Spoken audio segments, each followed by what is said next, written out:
that's probably why a lot of stuff just kind of like stalled over the last couple of years. And again, with the ego content, that's something that people have been asking for so long, and something that I've been working with people on to like figure out what a narrative. I don't have a show planned.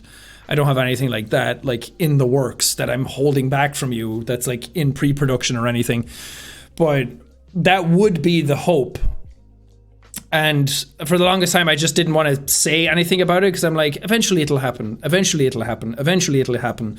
And then COVID happened, and then all these other things happen, and then coffee stuff needs to get done, and I keep just procrastinating it. But I have been working with people to like get sort of an overall, what would this universe look like? What would this world look like? How do all these characters fit in? How do they all interact with each other? What's the A to B story? And it's not going to be I got pitched by YouTube once for like an original show in regards to this, and one of their ideas was, well, what if you did all of the story at like once, and people had an option to like flick between the characters at any time on the fly? And I was like, that sounds awesome on paper, but that's more of like a one video idea kind of thing, like a tiny like bubble of an idea to do that. And then all the story has to happen all at once, and then people are able to like flick between it on the fly. And I was like, that sounds awesome, but that would not tell a good story.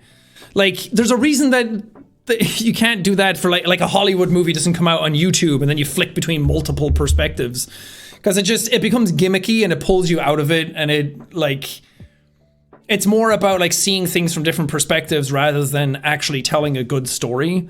And that was what I wanted to do first and foremost. I want just like a really solid story. I don't want a gimmick to like tell that story kind of thing. There's a world where that would work, but for what I wanted was not that. Like a Detroit Become Human thing. No, like you would be watching all the characters on screen, and you would be able to see like, oh, the Schniepelstein perspective. And then you would be able to click a button and it would go to the Marvin perspective and then the other perspective. And like I said, that like everyone at home now is probably going like, whoa, that sounds fucking dope. But that doesn't, I don't think narratively that lends to a, like even stuff like Detroit Become Human kind of starts falling apart. And the story isn't as tight-knit as it could be if it's just one perspective or one like camera angle, or like say like an Avengers movie. If you were able to flick between all the characters, it pulls you out of it, and you don't really get that true emotion out of it, I don't think. Plus then it's like, well, how do you film it then? Is it a POV? Is it first person? Are you just having locked off camera angles and like people wander in and out of camera angles? It just sounded like an absolute mess. And to do a whole show from that perspective just made absolutely no sense to me. I was like, I just want an A to B story that's really well told if I can do it, and that was it. So that is, if I want to do something narrative driven at some point. I've wanted to do it ever since I did the Anti video back in 2016, so a long time ago. And ever since then, I've wanted to do something bigger with that. But every time I like pitched it or kind of came up with ideas for it, it always felt like something was going to hold it back. Like either the budget would hold it back, the visual effects would hold it back, and it wouldn't look as cool as I wanted to. I wouldn't be able to act well enough. It won't be written well enough. So it's just kind of been like a lot of things where I'm like, if it's not the way I want it to be, then I just don't really want to do it. And I don't want to just put it out there just because people are asking for it.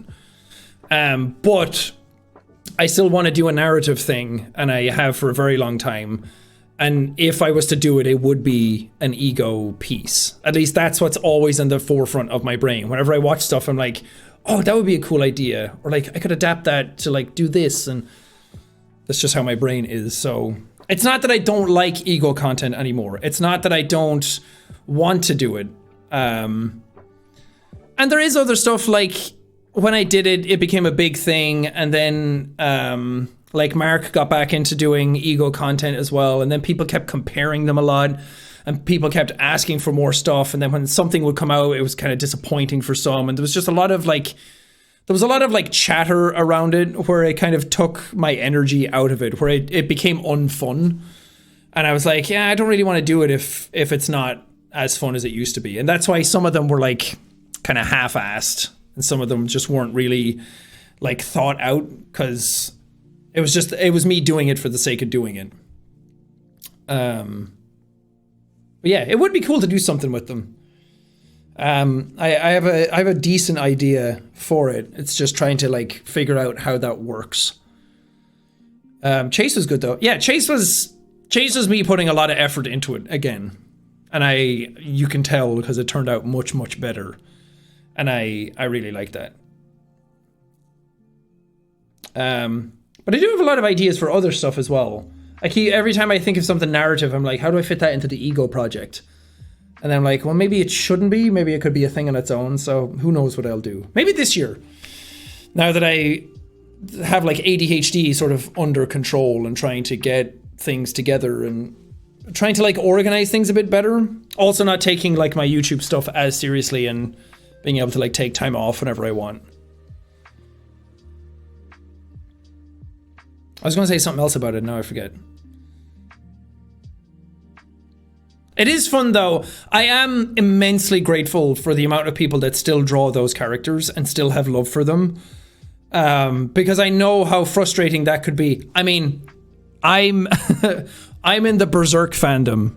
I know how much it means to like have something not come out and then be worried that it's never going to come out. And of course that has a much sadder ending, but I know how frustrating it is to be into these characters and be in this community and like really want content out of it and to not get it. And I know how starved everybody is for that content. And it does make me feel a little bad that I haven't had anything for a while, but I'm just hoping that whenever it does show up again, that people are into it. But it really, really, really warms my heart to see. I go to like Twitter every now and then and see people still drawing the characters and still making up their own stories around them and seeing how the characters interact. And it makes me so happy that took on a life of its own beyond me. And I love that. Because so many people identify with those characters, even though there's not a whole lot about them on the channel. It's really, really fun to see that people still like have this whole personality built out for them. People keep asking what characters are evil and what characters aren't. Would it... I know you're asking for fun, but would it benefit you if I actually just said, yes, this character's evil, this character's not? That would absolutely ruin the fun.